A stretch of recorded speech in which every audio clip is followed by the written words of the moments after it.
यदि आप भी बिहार बोर्ड से क्लास 11th में नामांकन कराने के लिए इंटरमीडिएट सत्र 2024 से 26 में यूएफएसएस के पोर्टल पे आवेदन किए हैं तो अभी का ये महत्वपूर्ण जो अपडेट अपने स्क्रीन पे आप देख रहे हैं जो बिहार विद्यालय परीक्षा समिति के तरफ से यूएफएसएस के द्वारा जारी किया गया है।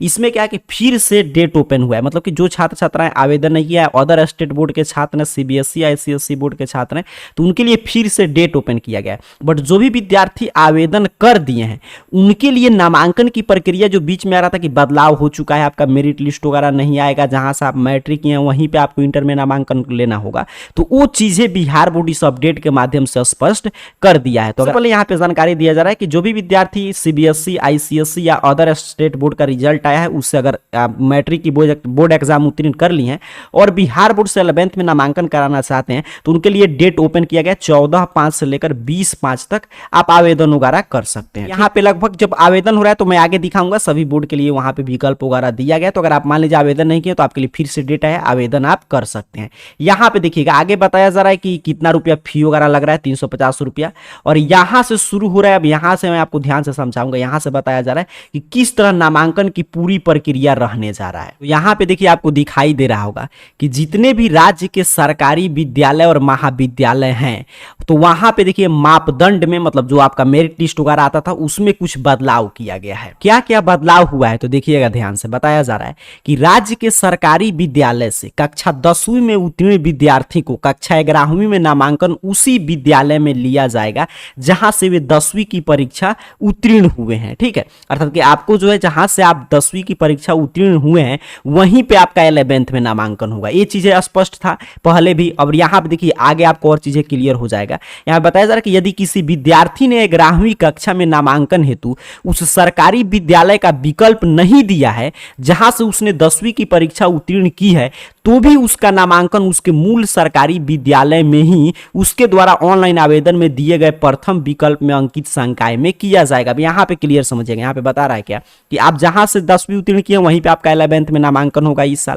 और उसके साथ साथ अगर मान लीजिए आपको यूएफएसएस के पोर्टल पे 10 कॉलेज का स्कूल का विकल्प का चयन करना था, अगर मान लीजिए आप जहां से मैट्रिक उत्तीर्ण किए हैं वहां पे अगर आप वहां का विकल्प ही नहीं भरे थे 1 से 10 तक, क्योंकि पहले व्यवस्था था नहीं, अभी आप जहां से मैट्रिक उत्तीर्ण किए हैं उसी को आपका पहला जो स्कूल कॉलेज का विकल्प भरे वो मानते हुए आपका उसी में नामांकन होगा और उसी संकाय से जो कि आप अपना पहले नंबर पे जो प्राथमिकता दिए थे कॉलेज का उसको यूएफएसएस क्या समझेगा कि वो आपका वही स्कूल है, चाहे आप किसी भी स्कूल का चयन किए थे बट वो समझेगा कि वो आपका वही स्कूल है जहां से आप मैट्रिक उत्तीर्ण किए, उसको रिप्लेस करके जहां से मैट्रिक उत्तीर्ण किए उसी स्कूल कॉलेज उसी स्कूल में +2 विद्यालय में आपका नामांकन होगा। किसी सरकारी विद्यालय में नामांकन हेतु किसी खास संकाय की उपलब्धता नहीं है तो शिक्षा विभाग द्वारा संकाय की उपलब्धता सुनिश्चित की जाएगी। वैसे विद्यालय देखिए, वैसे विद्यालय जो है जहां पे सिर्फ 10th का पढ़ाई हो रहा है, जहां से आप मैट्रिक उत्तीर्ण किए हैं, या मान लीजिए वैसे विद्यालय है जहां पे साइंस से आप पढ़ाई करें या कॉमर्स से तो वहां पे उसका सीट ही नहीं है तो वहां पे संकाय की उपलब्धता शिक्षा विभाग करा रहा है बट आपको किसी भी हाल में वहीं से 11th करना होगा।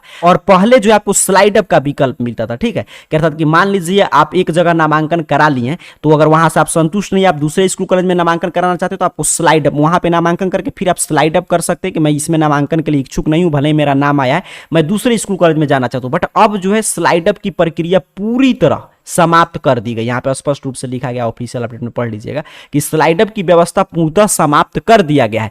चयन सूची से संतुष्ट नहीं होने की स्थिति में आपको स्पॉट एडमिशन का मौका मिलेगा, ठीक है, और स्पॉट एडमिशन में आपको एसएलसी वगैरह ले जाकर स्पॉट एडमिशन कराना होगा। 2-3 महत्वपूर्ण बात इस ऑफिशियल अपडेट से आपके सामने आ गया कि जहां से आप 10वीं किए वहीं से आपको 11वीं में पढ़ाई करना होगा। उसका विकल्प अगर आप नहीं भरे होंगे तभी जो भी आप पहले पर विकल्प भरे होंगे उसके स्थान पर बिहार बोर्ड उसको रिप्लेस कर देगा। आपका जहां से भी 10वीं की हैं वहीं पे आपका नामांकन होगा, जो भी विद्यार्थी बिहार बोर्ड से 10वीं की बोर्ड एग्जाम उत्तीर्ण किए हैं।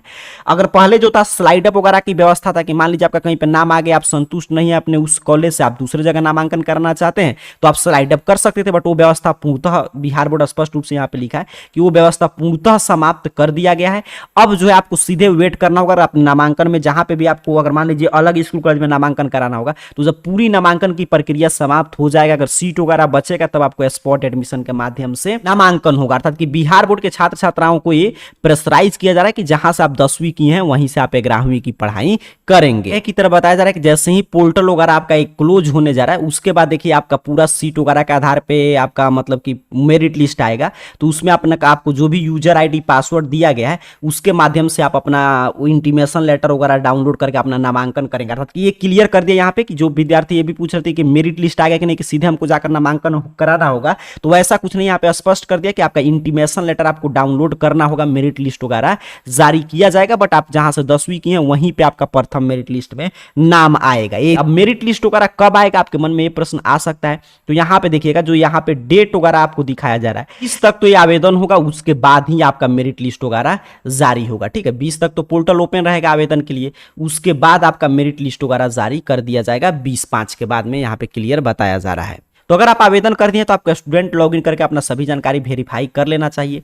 अगर आप आवेदन वगैरह नहीं किए हैं तब आपको क्या करना है कि आवेदन वगैरह कर लेना है, वर्तमान में लिंक वगैरह एक्टिव किया गया है। तो इसके लिए सिंपल सा आपको अपने मोबाइल फोन का कोई भी ब्राउजर ओपन करना है, गूगल सर्च बॉक्स में आकर इस चैनल का नाम AR कैरियर पॉइंट, जो स्पेलिंग आपके सामने लिखा हुआ आ रहा होगा वही स्पेलिंग आपको टाइप करके सर्च करना है। आप जैसे ही इस तरह सही से स्पेलिंग टाइप करके सर्च करेंगे आपके सामने सर्च रिजल्ट आएगा, arcareerpoint.com वेबसाइट शो होगा।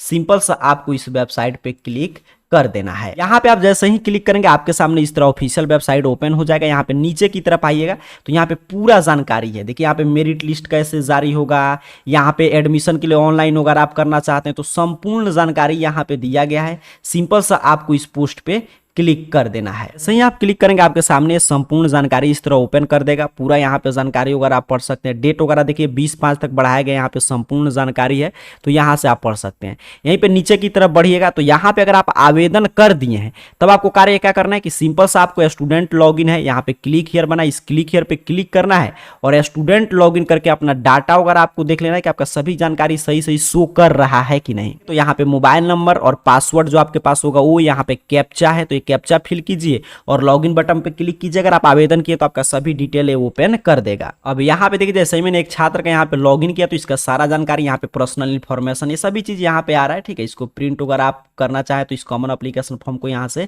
प्रिंट वगैरह भी आप कर सकते हैं। यहीं पे जब आपका मेरिट लिस्ट आएगा तो यहीं पे एक आएगा डाउनलोड इंटीमेशन का। ठीक है, तो यहीं से आप अपना इंटीमेशन लेटर वगैरह मतलब कि मेरिट लिस्ट में नाम वगैरह आप देख पाएंगे। और यहाँ पे देखिए क्या बता रहा था कि आपका जैसे छात्र मान लीजिए अगर इसी स्कूल कॉलेज से अपना मैट्रिक उत्तीर्ण किया है, अगर इसको तो इसी में इसका 11th में नामांकन होगा। ठीक है, अगर मान लीजिए इसने एक पर ये जो स्कूल भरा है वो स्कूल नहीं है जहां से इसने मैट्रिक उत्तीर्ण किया था, कोई अन्य स्कूल है, फिर भी इसको हटाकर और इसके जगह पर आपको उसी स्कूल कॉलेज में आपका नाम आएगा जहां से आपने मैट्रिक किया था, उसको फॉर्म में आप फिल किए हो या नहीं किए हो वहीं पे आपका नामांकन होगा। और आज का अपडेट से भी जानकारी मिल गया कि आपका मेरिट लिस्ट वगैरह जारी होगा, तब तक डेट है उसके बाद ही आपका मेरिट लिस्ट वगैरह जारी किया जाएगा। तो इस तरह आप भी अपना जानकारी वगैरह वेरीफाई कर सकते हैं अगर आप आवेदन कर दिए हैं तो, और यहीं से मेरिट लिस्ट में नाम देखें। अगर आवेदन नहीं किया तो यहाँ पे अप्लाई ऑनलाइन का लिंक है, सीधे इस लिंक पे क्लिक करके आप आवेदन वगैरह कर सकते हैं। ठीक है, जैसे मैं आपके सामने यहाँ पे देखिए लिंक 1 पे क्लिक किया तो आपके सामने देखिए कुछ इस तरह OFSS का पोर्टल ओपन हो जाएगा। यहाँ पे टिक करके आप जानते हैं यहाँ पे आवेदन करते हैं तो यहाँ पे क्लिक करें, इस पे क्लिक कीजिएगा, आपके पास कॉमन एप्लीकेशन फॉर्म यहाँ पे ओपन हो जाएगा। यहाँ से अपना सभी बोर्ड का यहाँ पे ऑप्शन आ रहा है, बिहार बोर्ड का भी है, अदर सभी स्टेट बोर्ड का, तो यहाँ से अपना फॉर्म वगैरह भर सकते हैं। पीछे से हम लोग सीख चुके हैं कैसे आपको अपने मोबाइल फोन से आवेदन करना है। उम्मीद कर रहा हूँ आज का अपडेट से आप समझे हैं कि आपका मेरिट लिस्ट में नाम आएगा तो जहाँ से आप 10वीं की हैं वहीं पे आपको 11वीं में नामांकन लेना होगा अगर आप बिहार बोर्ड के परीक्षार्थी हैं। और अगर आप उस स्कूल कॉलेज को मान लीजिए नहीं भरे हैं वरीयता के क्रम में 1 पर, तभी आपका वहीं पे नाम आएगा। और मेरिट लिस्ट जब 20 तक आवेदन का पोर्टल क्लोज हो जाएगा उसके बाद बाकायदा स्पष्ट हो गया कि आपका मेरिट लिस्ट जारी होगा और उसके बाद उसी मेरिट लिस्ट वगैरह को डाउनलोड करके आप ले जाएंगे तो आपको भी आपका नाम आया रहेगा, वहां पे उस स्कूल कॉलेज में उस संकाय से अपना नामांकन वगैरह आप करा पाएंगे। बाकी जानकारी arcareerpoint.com वेबसाइट के एडमिशन कैटेगरी से आकर आप पढ़ सकते हैं और हर एक जानकारी यहाँ से चेक भी कर सकते हैं। आप सभी को बहुत बहुत धन्यवाद।